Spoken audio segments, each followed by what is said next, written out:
boqolaal arday ah oo kamid ah ardayda jaamacadda Camuud ayay maanta akademiyada nabadda iyo horumarka ee Soomaaliland u qabatay kulan aad u ballaaran.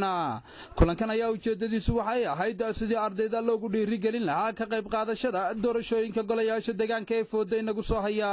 Kulankan ayaa waxa ardayda ka soo qayb gashay lagu daawasiyay laba filim oo ka kala hadlaya dimuqraadiyadda Soomaaliland iyo hannaanka maamul wadaaga. Maxamed Faarax oo sarkaal sare oo ka tirsan akademiyada nabadda iyo horumarka ayaa waxa uu uga horeyntii ka ujeedada kulankan midda maanta halkaan isugu nimid waxa weeye inaan soo bandhigno marka ugu horeysa laba documentary film marka documentary filmska mid soo bandhigna mid waxa la yiraahdaa democracy in Soomaaliland labaadna waxa la yiraahdaa wada noolaanshaha bulshada labada waxa ay noogu dhaxayn doonaa discussion yar oo aad u kooban oo aynu kaga hadli doono doorka dhalinyarada ay ku leedahay siyaasadda gudoomiyaha jaamacadda Camuud Professor Saleebaan Axmed Guuleed oo isaguna ardayda la hadlay ayaa waxa hadaladiisii kamid ahaa Somaliland, one of the positive things I know the sky is the limit. What kind of hard time?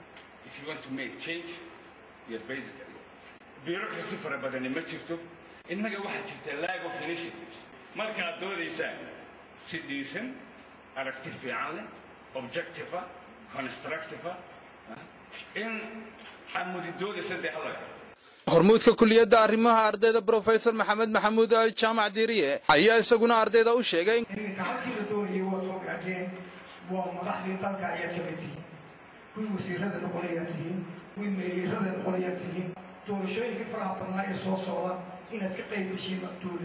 qaar ka mid ah ardayda kulankaasi goobjooga ka ah iyaguna waxay cabireen dareenkooda runtii sidaan u arko inaan kamid noqdo siyaasiyiinta Jamhuuriyadda Soomaaliland waa fursad aan hor loo haysan oo maanta la haysto waxaan ka qayb qaadan karaa si aad farqada coachan tarjuma uga qayb qaadan karaa waxaan ka qayb qaadan karaa aqoonyaha loo qayb qaadan karaa kalsooni aan bulshada ka haysto qayb qaadan karaa Abdullah Ali Yusuf Hon Cable TV magaalada Boorama.